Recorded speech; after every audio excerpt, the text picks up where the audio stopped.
All right, thanks everybody for joining today, and thanks for your patience. We're getting started here. Today we're going to talk a little bit about Hyperloop and kind of what's coming in the next version of Titanium as it relates to Hyperloop, and maybe a few other things that I'll sprinkle in as well. My name's Jeff Haney, the co-founder and CEO of AppSolver.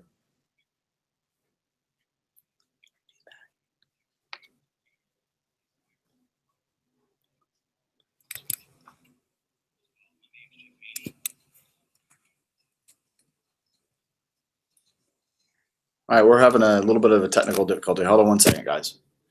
It re-recorded and played back through. Could be you have two windows, one streaming the live event. That could be it. Yeah, maybe that's it. I'll close the Crowdcast one. Okay. All right, I think we're back going here. Okay, so first, let me talk a little bit about what is Hyperloop. We've been talking about Hyperloop for a couple of years here. Hyperloop it's become a brand that we use for a number of different technologies.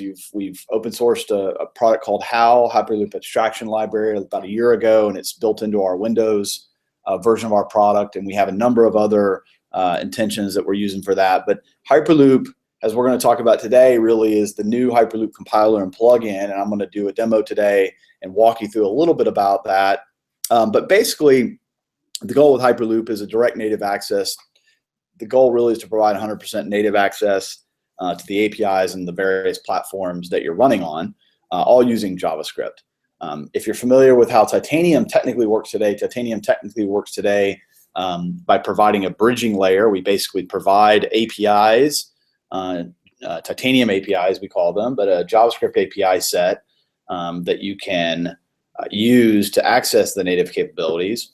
And underneath the covers we compile these bridging classes basically that turn these Titanium APIs into the native equivalents. So it's a native application, but it still has this intermediate layer that sits between the Titanium cross-platform API and the actual native code that's necessary to actually implement that API.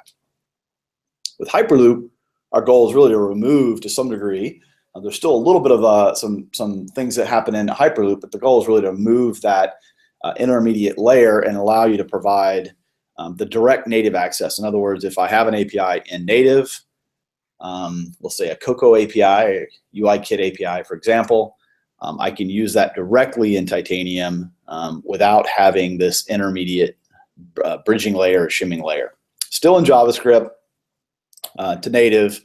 And I'm going to go through that and some demos and code walkthroughs in a few minutes, but that's really the ultimate goal.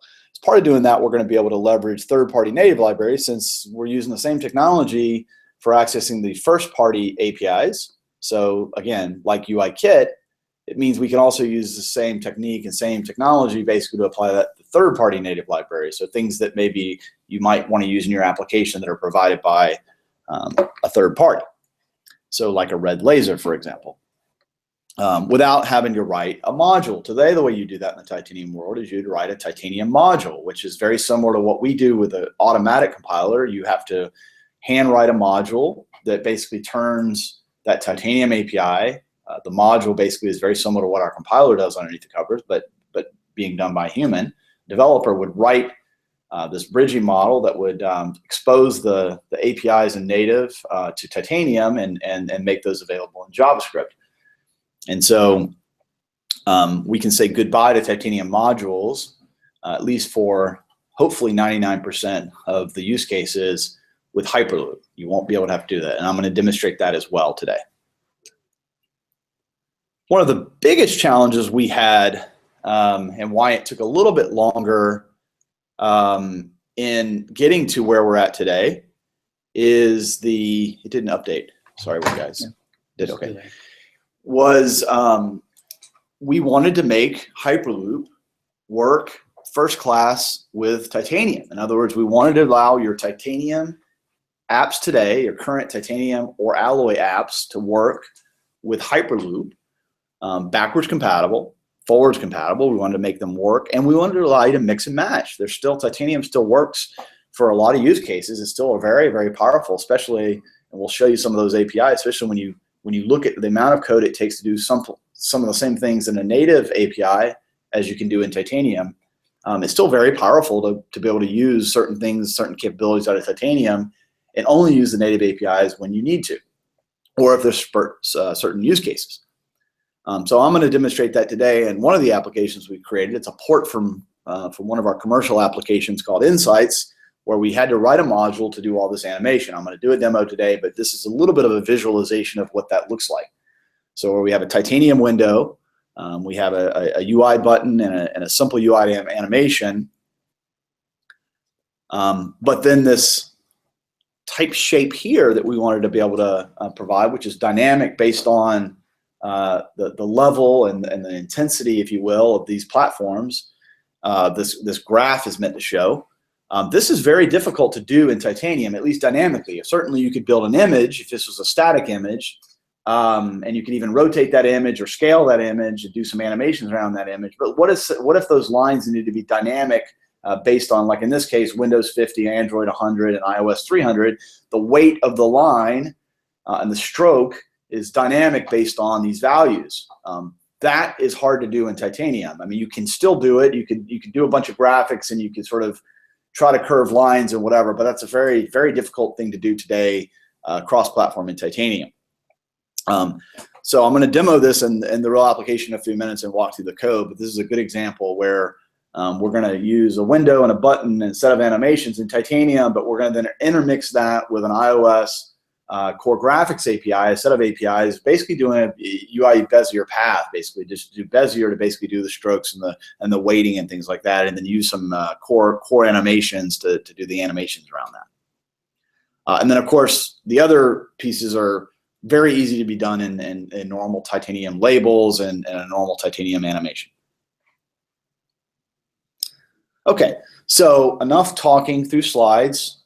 What we're going to do now is I'm going to jump into demos and dive into some code and try to bring this alive through that way. Most of my demos today, I'm going to do demos in iOS, and I'm going to do some demos as well in Android. The state of Titanium Hyperloop today is that Windows already has this direct native access available. It's been GA. There's more work we're going to do there to provide more capabilities in Windows and bring it into some of the more capabilities that we're doing in the other platforms. iOS and Android today are available on Labs, and I'll have a slide in a few minutes where you can get it.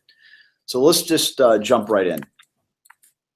So basically, the workflow today is identical to the way you would work in a normal Titanium. So I have a Titanium application. This will be available in GitHub later today, and I'll provide a link to it here shortly. But basically, this is an Alloy application, just to show you basically how we're going to integrate Hyperloop into an existing application. This is an Alloy application. It's sort of our stock demo application that our evangelists use. Normal Titanium XML. There's a couple of flags that are required for Hyperloop, at least on iOS and Android. One is, and this is all in the documentation, but one is run on main thread. That basically tells Hyperloop in Titanium that Hyperloop needs to execute on the main thread. There's a bunch of work, and I'll talk a little bit about what this means later. But there's a bunch of work been done to really optimize that. The second line here is use JavaScript core framework. That's basically telling the compiler that we want to use the built-in JS core framework if we can, and not the Titanium built JavaScript core. So by default, that's going to be false and false, and if you didn't have these in a default Titanium app as of 5.1. That will change in the future as we go towards 6.0, as we move towards Hyperloop being part of the main product. But today you have to flip those switches to make Hyperloop work, and that's in the documentation. And Android has a very similar version, you'll see. So the only other thing that's sort of new is this new notion of what we call appc.js. This is how you configure Hyperloop. This is not required for you to even do anything to make Hyperloop work, but it does provide some much more control over how the compiler Xcode build works. For example, for iOS, and I'm going to do I'll probably come back to that in a few minutes when I talked about a little bit more advanced demos. So let's first start off with a really super simple demo So let's go back and run. I'm going to run Titanium. So we're using what we call a demo GUID, and I'm going to run that. Just normal Titanium. You can also use the app-c command line if it's an app, a platform registered app. So you'll see we're going to just build the application, a normal Titanium compile. We are working on a complete rework of our compiler framework for 6.0 that I'll talk about maybe in a little while. But here you go. Just ran it on the iOS simulator, and I have a normal list view type application. So let's just start maybe and acquaint ourselves with the structure of this simple Alloy application. So a very simple Alloy application, nav window with a list view, a number of items in the list view, and then we have a very simple set of rows based on the name of the item ID here. We're going to launch into the various different windows, basically reviews that we're rendering. So, so you can see that looks pretty normal if you've ever done anything with Alloy. So let's start off with a really super simple example, auto layout. So auto layout's a new capability. Of course, we are supporting auto layouts in the new version of Titanium. But what if I wanted to do a more complicated auto layout and I wanted to actually use the Objective-C APIs for auto layout? So the benefit of auto layout is that you can sort of resize things, and the iOS platform will figure out how to sort of do these re-rendering, if you will, and scaling depending on the size and the layout of the frame. Of course, Titanium's already got a notion of this. We've had this for many years, and the way we do Titanium layouts, we've already had sort of this fairly powerful layout engine. But what if you wanted to use, for some reason, you wanted to use the auto layout built in? So let's just look at how we do that. So I'll first start with the XML. The XML is really just to prove that this is a native Titanium/Alloy application. We're just basically creating a scroll view with a view. Nothing controversial there. We're still using sort of Alloy and Titanium views. You can see I've got this auto layout container here is my ID, which I'm going to use later in my controller. So now let's go over to my auto layout. And now I just have a self-running function, very typical. I'm just using Alloy auto layout underscore container is the actual view that you saw a few minutes ago in the view XML. And we're just going to basically place the data inside that. So that's my container coming in here. Now, in Hyperloop, you just require, much like you would do in normal CommonJS style in Titanium for anything else, just like you do if you had your own JavaScript files, JavaScript libraries.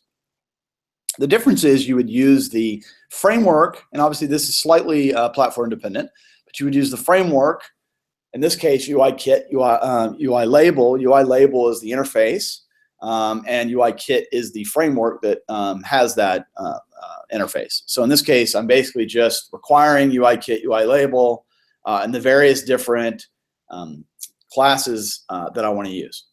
And so you can sort of see that my UI label, UI color, etc.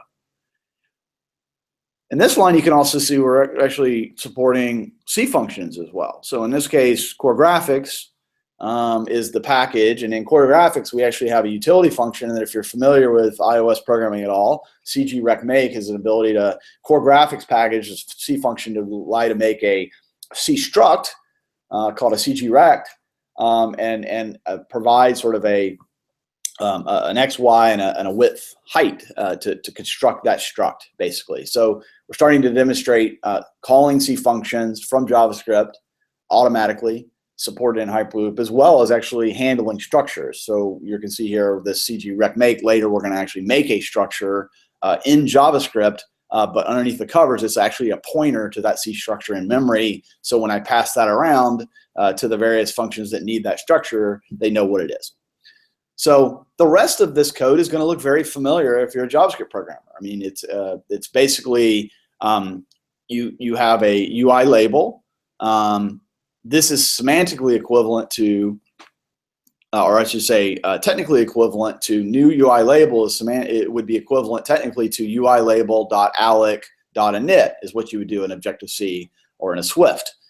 But we've also made it friendly. We tried to make it very, very JavaScript friendly here. So in this case, new UI label, which is how you'd probably do it in a more of a traditional JavaScript way, translates to the same exact thing underneath the covers.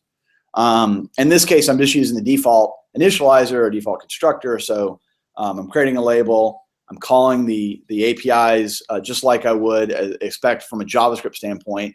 You can see set text normally would take an NS string. In this case, I'm actually using a JavaScript string. So some things I can intermix. Same thing here. I can use a JavaScript Boolean, but it knows how underneath the covers to turn that JavaScript Boolean automatically into a native Boolean, or a native, in this case, char, or a native NS string in this case. So provide sort of a complete mapping, if you will, from JavaScript to native, but making it a first-class JavaScript experience with these native APIs. So you can see some different things, like in this case, this is an instance. So I'm calling instance methods. In some cases, UI color, red color, for example, is a static or class method, they'd call it. In this case, it's very exact same thing you'd expect in JavaScript. I'm using a JavaScript class method here. Now, to demo UI layout or auto layout in UIKit, it's a lot of code. To do that fairly simple, fairly simple demo, you can see there's a ton of setup that I need to do using the layout constraints. I got to add the constraints to the label in the view. I got to set all this up. Now, what you'll notice is the label and the view here are native UI label, native UI view. There's no tag view or tie label involved anymore in this, because we're not using a Titanium API. We're using a native API. But you'll notice down here, if you remember that container that we passed in here, this variable is actually a tie UI view. It's actually a Titanium view. So let's see what happens in the bottom here. In the container down at the bottom here, I'm adding, like you would normally do, this would normally expect a Titanium view of some sort, a button, a label, a view, etc. But in this case, I'm actually passing view, which is a native view. So we think this is one of the really coolest and most powerful things of Hyperloop, is this ability to mix and match. And you can go basically in both directions. So in this case, I'm leveraging the native and I'm adding it, in this case, to the hierarchy of Titanium, and I can sort of go the other way. And so we think this is probably one of the most powerful things, and frankly, one of the hardest things that we had, and probably the longest thing it took us to figure out how to sort of do this. So we think this is extremely powerful. Obviously, it's a fairly simple example. If we go back and rerun this, but it gives you at least a basic understanding of how the programming model works with Hyperloop. So let's go on. I'm not going to go through every single demo. I'm just going to go through, highlight, and progressively build on some of these demos to be a little bit more complicated and show you some of the different things. Let's take something like a styled label. Again, we have a version of this, if you will, in Titanium. For a long time, there was several different modules out there for you to be able to do this. And let's look at what the version of that would look like in iOS. So let's see here. Styled label. Our index here. Styled label, label. You can see here it's just a very similar pattern. Scroll through the view, label container here. If we go now, look at the label. Again, very same pattern we're using here, importing some different classes, some different functions that we're going to use. In this case, we're building an NS mutable attribute string. This is demoing now. We have to use not the default initializer. We want to use a specific initializer to pass in a string. In this case, we've done a JavaScript string using UTF-8, and we're alloc and knitting that with a specific string here. So this is kind of showing you how you would use an alloc and knit. We're calling the C function to make the range. Some static methods here to basically set up the font, dictionary, shadow, etc. Building the label, setting the attributed string, and then adding it to our container. Couldn't be more easy. Okay, let's go into something a little more complicated. Let's do something like custom drawing. What if you want to do fairly complicated drawing, rendering, and I wanted to be able to do things like subclassing? Okay, so let's look at what that looks like. So Let's find out that. Let's go look at that. So that would be custom drawings called DrawRect. So let's go to DrawRect again, same thing. And now let's look at the magic in the code. Again, very similar thing, set of classes, set of functions that I'm going to use. Now, we're actually now going to introduce the concept of subclassing. What if I need to create dynamic classes in JavaScript, but I want those to be represented in native because certain APIs need things like callbacks. In this case, I've got this DrawRect class, which I'll show you in a second, and I'm going to instantiate that class just like I would if it was a built-in class. So in this case, I'm creating my own Objective-C class in this case, and then I'm going to leverage that by instantiating it as a new DrawRect view here, which is what I named it from my export. And then this on DrawRect, I'm going to subclass, which I'll show you the implementations in a second. I'm going to subclass that DrawRect to actually do the rendering. And so this would be, impossible to do in Titanium without an actual custom module. But you can see I'm now doing this in native code. So UI View and the UI Kit framework provides the DrawRect function as a callback that will get called whenever the view needs to render its screen, render its contents, basically. Now, most of your built-in classes in Objective-C or Swift do their own implementation of DrawRect. They do, if it's a button, it knows how to do the DrawRect to render the button. If it's a label, it knows how to render it. You don't have to do that unless you want to do your own custom drawing. So in this case, I wanted to draw something that looked like that. So how would I do that? Well, in this case, I'm going to override the DrawRect, and I'm actually going to use the Core Graphics API to actually create strokes and feels, Bezier paths, to create basically this fairly complicated view, this Bezier path, every time the renderer or the UI subsystems need to render that view. Basically, it's my custom viewing basically here. So let's start with the subclass. So this is a matter of convenience. You could have done it all in the same class, or I'm sorry, all in the same file here, but just as a matter of convenience, just as a good programming model, we separated it out, which starts to show you some of the power of Hyperloop, where you could actually create modules. In this case, subclasses, we've got a folder called subclasses. Because these are iOS specific, we put them under iOS. The compiler obviously knows how to, sort of do platform specific compiling here. You can still address it as the subclasses DrawRect view. So let's go look at the DrawRect view. Now, this code is a little bit more complicated, and you kind of have to know a little bit more about the API. But it's pretty simple. Let me see if I can explain it. We now have this new Hyperloop top level namespace, much like Titanium. It's always built in. You don't have to require it. It's just built into the runtime. And we have a handful of methods, not too many methods, just a handful of methods today on that Hyperloop object. So one is define class. So define class first takes the name of your custom class. It takes an optional subclass, what you're going to inherit from, or superclass. And then a third option is a set of protocols that you might want to implement as well. And these are optional. If you don't provide a subclass or a superclass, it will assume NSObject. In this case, I want it to subclass UI view.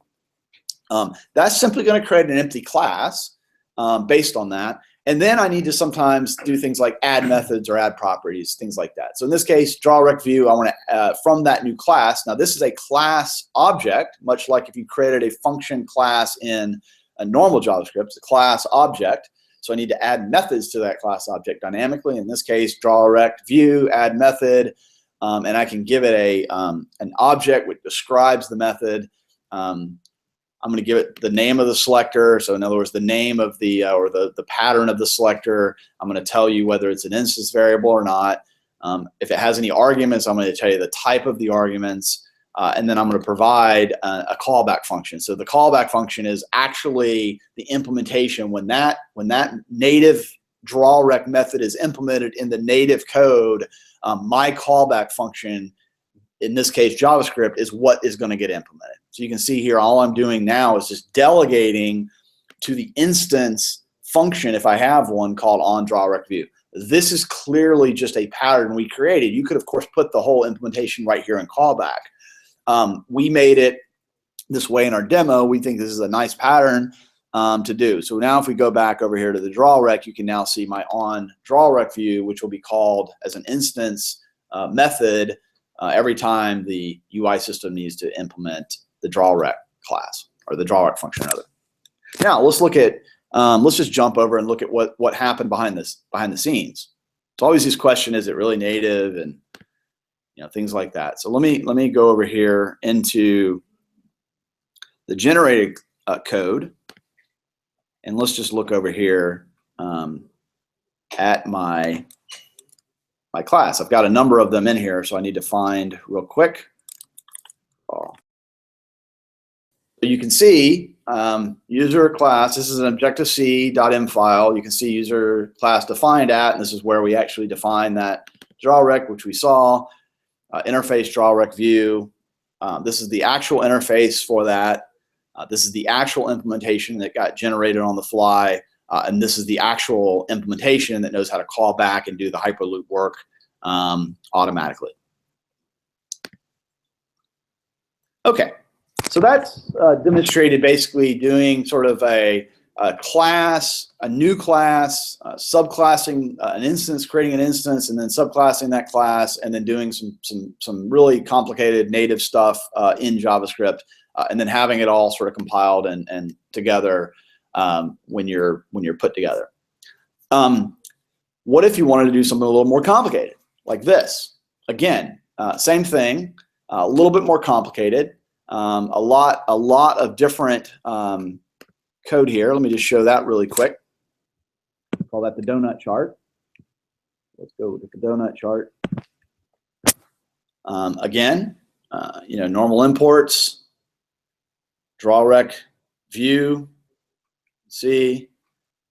So in other words, we're reusing it again, right? So this is where we've now made a draw rec view subclass. We're using in multiple, kind of a module pattern, basically. Creating a wrapper view. This color here is this blue. And then every time this oval is being rendered, you can see here I'm creating this oval as a Bezier path, creating my different lines and segments you can see here. I won't go through this. You kind of have to understand the code, the APIs, but basically I'm making my different segment drawings here. This is exactly how you do it. I mean, the code is almost identical in Objective-C or Swift. Obviously, the syntax is slightly different, but the code and the APIs are identical. So that's my draw rec implementation. And then the rest of this is pure titanium. Oh, that's not true. The rest of this is just creating a view that's going to sit, native view, and adding it to a pure titanium view. And then my labels, some of these other labels are just normal titanium labels. And then mixing and matching these into titanium and Hyperloop. Okay, what if I wanted to use, what if I either had an existing application that I wanted to re-leverage some of the UI, or maybe I wanted to use something like Interface Builder. So this is a simple zib that was created directly in Interface Builder. Again, there's no magic here. I just created a zib, and then I just saved this zib. Let's just see where I saved it.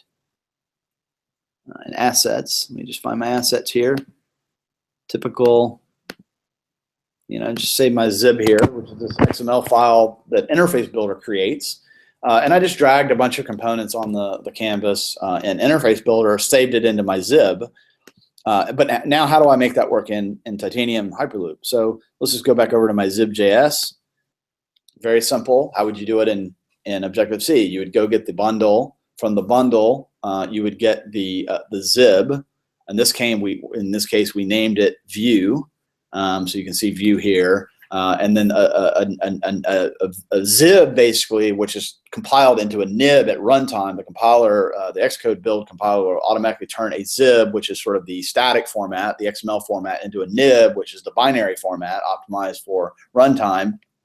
You just load that nib up with the name, and then you get a view. And what you get back is basically an NS array. You get an array of all the things that live in that zib. In this case, the way the zib is constructed is a top-level view with a bunch of sub-views, in this case, labels and buttons and switches and things like that. So I'm just getting the main parent view of the zib, and then I'm just placing it directly into the container. And of course, I could easily use the same thing here and get all these individual labels or controls and do programmatic things against them as well, just like you would normally do. So that's pretty cool. I can use Interface Builder. I can use the Interface Builder tool and kind of mix and match that in Titanium today. Again, let's talk about something a little bit more complicated. This is very out of one of our other applications called Insights that I was showing you in the slides, where I want to do something very complicated. Some of this rendering is pretty easy to do in Titanium, and some of the, so like this little animation here is in Titanium. Some of this animation for labels, and that's all done in Titanium. But these sort of curves, these dynamic curves, are pretty complicated. Those are Bezier type curves. So let's go look at that real quick.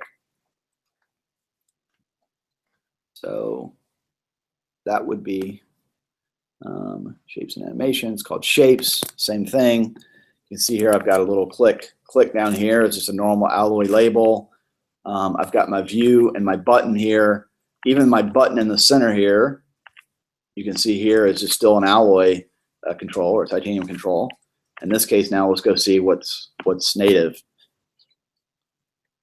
So I've got my Bezier path data here, which is basically, normally this might be dynamic, like if you're fetching it from a web server, for example, and you're getting this data dynamically, basically the title and the values, and you're going to calculate maybe the colors dynamically. In this case, we're doing it statically for this demo. But basically, let me go to the bottom and sort of start up. Most of these is just I am creating the animations for the paths. This animate section then is doing a shape and creating special paths to stroke and then do path animation, so you can see sort of how that animates, how it turns. Basically, that's what that's doing here. So I'm basically stroking as I turn. And then the animation, you can see this is a normal Titanium animation for that grow and fade in the middle. So that's just a very simple Titanium animation and a Titanium view. And then the rest of these are just normal Titanium labels that I'm moving basically in an animation. I'm adding them and then moving them dynamically. So really, there's only a couple of native pieces, and it's the native pieces. The animation is the drawing of this curve, these curves and thickness, and then the animation as I draw, basically. The rest is Titanium, which is kind of neat. Also shows some pretty interesting things here. If you can look at the bottom here, I can do casting. In this case, we wanted to turn a Titanium UI view back into a UI view. Again, we talked about Titanium itself is still native. I mean, a Titanium UI view is just a wrapped UI view, or a Titanium UI label is just a wrapped UI label, but it's got its own structure and its own logic on how it sort of renders that. In this case, you can sort of see I'm going to say UI view.cast, and I'm passing it the Titanium UI view container object instance, and I'm getting back a native version of that. Basically, it's the native, the Hyperloop enabled native version of that. So then I can call native methods directly against. It's extremely powerful. I mean, that means you can mix and match, even if there's classes or let's say properties or functions that aren't necessarily supported or yet available in a Titanium view, but you know that they're available in native. You can actually immediately start using those. So that's a very, very powerful feature, we feel like, and part of Hyperloop. All right, we talked a little bit about custom classes. I thought I would show you another technique that's available. Again, this will be all platform dependent. But in this case, is what if I had some existing first-party Objective-C or Swift code? Or let's say maybe I wanted to write a set of routines in Swift. Maybe I have a development team that already has some Swift code, or maybe is more proficient in Swift, or I'm reusing a bunch of code in Objective-C or Swift, but I want to then leverage that in my Titanium-enabled application. So how would I do something like that? Well, today you'd have to write a module and wrap that code, right? Well, we want to get rid of modules. So let's just see what we're doing here. So what I've got in this custom classes is pretty powerful. So what I did here in my source, I created two classes. I created just in my source, I created a my class, which is an image view. And I created a my class implementation, which simply loads this logo.png Here's my logo.png, so you can see that. And so that's pretty simple implementation. When my initializer is called on my class, when I instruct it, I'm basically going to load that UI image view using native Objective-C code, and then I'm going to set that as part of my image view. Okay. And then here's the Swift enabled version. The Swift version is just to show Swift, the same implementation written in Swift versus written in Objective-C. So in this case, the exact same code, but just in Swift, and I'm loading my Swift PNG. Of course, I can mix and match these.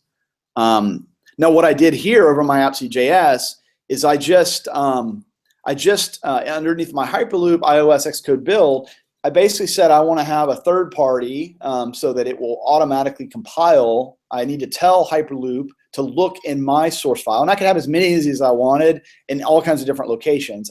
I just called this my framework, and then I indicated where the source, and that can be an array of source directories, or it can be a string of a directory, header, and resources. So these could all be different locations. They all happen to be in the same location, but of course you could have headers and source files and resources all in multiple different directories if you want it. In this case, I put it all in one directory, so they all point to the same thing. And what that does, it instructs the Titanium or the Hyperloop compiler when it does the Xcode build to actually include all this stuff as part of the build pipeline. And then Xcode build will compile my sources. And as part of compiling my sources, Hyperloop is actually then knows how to then run at runtime, or at compile time and runtime, knows how to then address those. So let's go look at the JavaScript now version. So that's the Objective-C side and the configuration. Now if I come back over here and look at the Objective-C side, it's just normal Hyperloop. My framework, I called it my framework, and I called it my class and my Swift view. So no different style programming. So it's a first-party API that I've created, but much like the UI Kit APIs, I can just use those in Hyperloop as normal. So in this case, I'm just going to instantiate my class, set my frame, add it to my container, same thing. So any method, property, class method, etc., on your Swift and or your Objective-C is automatically exposed and automatically available at runtime. Pretty powerful stuff. Okay, what if I have something like third party? Today, again, as everybody knows, you build a module. That's the catch-all solution. Well, I don't want to build a module. I want to use something that already exists out there, and let's say it's either open source or maybe something I've already built myself. I already have a package. Titanium supports a couple different ways of doing this. One way, which is kind of the predominant way if you're in the Swift and or Objective-C world, and obviously there's a version of this for every platform that we'll support, but in iOS you would use something like CocoaPods. Now of course there's some different packaging mechanisms, but CocoaPods to Objective-C or Swift is the same as Node NPM is to Node, basically, so or JavaScript libraries. So it's very similar. It's a packaging and distribution system. You create a pod file. In this case, I've got two libraries that I'm implementing. I created a pod file. I added my pod file JB chart view, which is the Jawbone open source chart view that we're going to use, and this GL calendar view, which is this demo. So in this case, I just created my pod file, and then Hyperloop Titanium will do the rest. I don't have to worry about doing any management of Xcode files or pulling anything down. In this case, in these demos, I'm using pods. So when I automatically ran the compiler, you can see we automatically invoked CocoaPods, and CocoaPods automatically went down and pulled down all the various third-party components and compiled them behind the scenes. And then because of that, because we're using a CocoaPod pod file, Hyperloop automatically knows to then include all the appropriate libraries and header files, etc., and source files automatically as part of the compiler Xcode build pipeline. It automatically knows how to do that. You don't have to do anything. All I need to do is create my pod file, and then let's see what that looks like then from a so let's look at the calendar one. So this is a pretty cool calendar component. You can do all kinds of really interesting things with it. And it's a third-party component. Let's see how we did that. Calendar. In this case, you can see, let's go look at the header file just so you understand GL calendar view. Here's the license, the README. This all got pulled down automatically. The source, in this case, your calendar view here. Normal Objective-C class, set of interfaces, etc., depending on what you're trying to do. So in this case, let's go back over here and look at our calendar. We're just taking our GL view, our date range, and our date utilities, which were the third-party classes you saw. I don't have to do anything. I automatically just immediately start using them. Here's sort of, for convenience, we just pasted this into this example so you can see it. We defined a class here. We needed a delegate. We added a couple methods because this calendar class requires us to pass some delegates to it so it knows how to call back to do things like figure out the range, to figure out the dates, to do things like coloring and all that kind of stuff. So you can customize the calendar. So we're creating our delegate, adding a number of methods, and then eventually we're just going to basically take that calendar, instantiate it, take our custom calendar delegate, instantiate it, set our delegate to our calendar, and then render it. Pretty much piece of cake. Let's do another one, charting. So this is pretty cool. I'll run this a couple times. You can see I'm just doing it dynamically here. So this charting library, same thing. It's a third-party charting library called JB Chart View. It has bar charts and line charts. We're using a bar chart here. We need to give a delegate. We need to create a delegate so that it can call back to understand the number of bars, the height, the colors for the bars. And then in this case, you can see my JavaScript, we're randomizing the height and the color just for demo purposes. Obviously, you probably hit some sort of data source to get this in a real application, something like Arrow or your own custom web service. In this case, we're just dynamically doing it just to make it more interesting from a demo standpoint. So dynamically, the number of bars, the height, and the color, you can sort of see we're just using pure JavaScript to do the height, and then we're using pure JavaScript to randomize the color, and then just using the UI color to do the alpha green or the red, green, blue alpha values. And then the rest of this is much the same as we've seen. Again, I didn't have to write a module. I didn't have to do any packaging. I basically just put the pod in my pod file, and I immediately can start using that as if it was a first-class API in Titanium. And it gives you the ability to do some really cool demos, things like this. These are all, I'm using audio libraries, core audio. I'm using all kinds of cool things, all kinds of interesting things. Of course, alerts, we can, of course, support this in one line in Titanium, but if you want to use the built-in alerts, touch IDs, etc. I mean, it gives you a really, really powerful way of doing some really, really cool things natively. Okay, so let's go look real quick. I'll just jump over real quick to my Genymotion. We don't have all the demos ported. We're not going to port them because it's really not really necessarily a porting exercise because these are native APIs. But to the degree we can actually write a version of what this would be in Android. So, for example, the view animation that you just saw, we're writing sort of the Android equivalent code, so you can sort of see what it would look like in Android or Windows and iOS. So same sort of functionality use case, but sort of the actual platform specific APIs to how you do that. So I'll just do a couple of quick demos. You can sort of see sort of same type of stuff. And then, like in this case, Snack Bar is a new API in Android. Again, this is not supported today in Titanium, so just shows how you can, this little guy down here, shows you how you do, the Snack Bar API. So let's just look at that one maybe real quick. Really pretty simple. Since Java is more package oriented, you just require the package. So in this case, Android Support Design Widget Snack Bar is the package how you would do Snack Bar in Android. So we just require it. And then we make it, method you'd call to make that, to call make, you pass it in the view where you want it to render, the text, and then some metadata about the snack bar length, and then you can basically show it. So it's just like a little guy here for maybe giving just some quick information that automatically will show and then hide automatically for you. That's a new API built into Android. So again, pretty similar. I'll just look real quick at the draw rec. You can see these are very similar. They're obviously Java-oriented packages, but the programming model is the exact same. I'm creating a custom activity, extending my view, creating a custom view, adding a container, etc. Okay, so you can also do some other cool things. I won't go too much in detail, but you can also do some other cool things like control.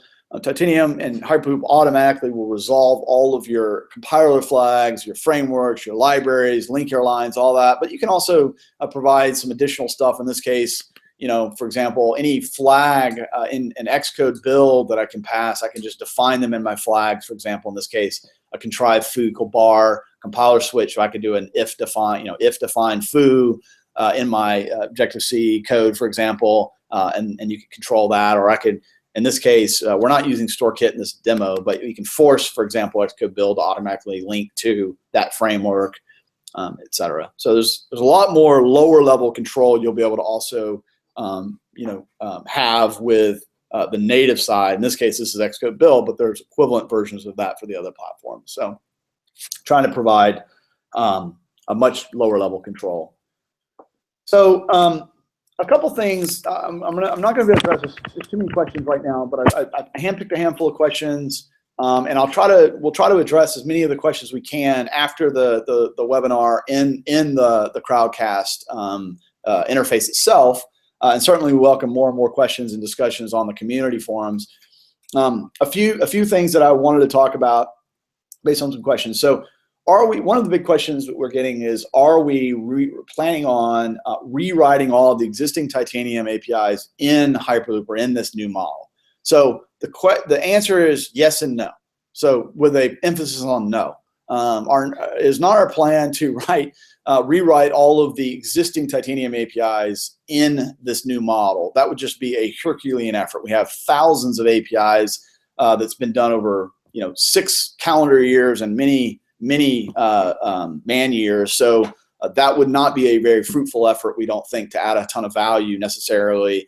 Our goal, given that we can do this interoperation very well, and we think we can continue to even make that better, is simply going to be to focus our effort on providing better new APIs and leveraging, focus our energy on performance and making it better and a much better experience. So and given these augmentation, we're probably going to now that does mean, or it doesn't mean, I should say, that we won't take key APIs and rewrite them in this new. There's certainly a number of APIs or a number of core modules we distribute as part of the package that just don't make sense to be done the way they were done. They'd be better off being rewritten or optimized on using the Hyperloop APIs, and we are planning on doing that. For new APIs, though, a different story. I mean, our goal really is to leverage, build a framework on top of what we've done here with Hyperloop, a sort of a module-like framework, but done in purely JavaScript. So to make it easier for you and us to basically add new APIs, new capabilities to the platform much, much easier, given now that it's in JavaScript, and also starting to think through and work on some of the packaging with the new marketplace. So it makes it much, much easier for now, much like you can do in Node or Bow or other package management system, much easier to have either cross-platform or even non-cross-platform APIs that you or we build, and you can intermix them, basically, making that much easier to build the applications that way. We think that's going to be a much better approach and sort of yield us all much better results. Another question is, a lot of questions we're getting around speed and performance and size of the app and things like that. So certainly the speed, I'll first talk about it in two mechanisms or two areas. One is the compiler speed, sort of the time it takes to build and iterate on my application. The first build, subsequent builds on incremental builds, and sort of the whole development experience. We've got a big initiative we're doing around our 6.0 release around rethinking all of that, so that our goal is really to make it an order of magnitude faster to build the first time, and then subsequent builds to be almost instantaneous, so that you can have a much tighter and quicker build, dev, build, test kind of loop. So there's a lot of work that's in progress right now around that, and we're excited about that. The second is, of course, runtime speed. Often you can sort of see, and you'll be able to play with it yourself, how responsive this is on device, and you'll be able to play with that yourself. We had a little bit of a crash there, so you can tell it's still a little bit in beta. But we believe certainly on the iOS and Windows platform, because we're using the built-in JavaScript by default going forward with Hyperloop. The size of the binary obviously is going to be a lot smaller because we're not having to ship the bigger JS core, and we can leverage the built-in JS core on those platforms. However, for Android, we are still, with Hyperloop, still using V8. So there's a parallel effort we've been doing for a little over a year and a half now around porting JavaScript core to Android as a first-class port. And sort of the goal long-term, as we've always talked about, is to try to get on one JavaScript engine. Even if we have to ship that, if we're going to have to ship a JavaScript engine, hopefully we can have one engine so we can optimize really around that engine, optimize our tooling and our compilers around that engine. But today, Hyperloop works to make it backwards compatible with your existing apps. It works with V8 for Android, and of course we have to ship V8 as part of your application, or ship a compiled version of that into your application. Another question is coming up is around background threading, and I'm going to address that in a few minutes. I'm going to show you some of the new stuff we're doing around that, some proposals that we have out around that. One of the things is my personal goal, and I know a number of internal developers' goals for 6.0 is moving to full ES6 support. We'll, of course, continue to support ES5 and older versions of JavaScript in Titanium and in Alloy and in Hyperloop. But we're hoping, and you're going to see with 6.0, and even before 6.0 in Hyperloop, you'll start to see full support for ES6 and Alloy classes, for example, and even the programming model for Hyperloop. Of course, you'll be able to mix and match. You'll be able to continue to use the older style, if you will, model for creating classes or typical JavaScript APIs. But our goal is to make ES6 a first-class support. Without you having to use third-party things like Babel. The new compiler framework, we are working with Babel, Hyperloop, we are working with the new AST, and our goal really is to have a much tighter build pipeline between Titanium, Alloy, and Hyperloop, and sort of the various third-party things. One, so that it's much, much faster from a performance standpoint, and we don't have to continue to do the same things as it goes through the build pipeline, which is part of the slowdown on the compile. But also, more importantly, we've had a lot of people that want to do their own transformations or do their own sort of things, like maybe TypeScript or other things, make it easier. And today you can, of course, do that with either a CLI plugin or an Alloy plugin, but it's not always optimal, and it's a lot more sort of black magic on how you do that. So the goal is really, I think, in this new compiler framework, to make that a lot more easier for you, so more performant for us and more extensible for you. And so let's go back real quick to the slides. So how do I get it? When's it going to be available? Well, today it's available as part of Appsy Labs. You can go to labs.appzilla.com. iOS, Android, Windows. Windows is already built in. For iOS and Android, you'll need the Hyperloop modules and plugin package, which you can download from Labs and use that. It's not generally available, and so we would definitely say this is preview/beta. It's certainly got issues. We're certainly working through memory leaks or performance issues or crashes and things like that. So it's not production grade. I would not, please don't use it in production applications today.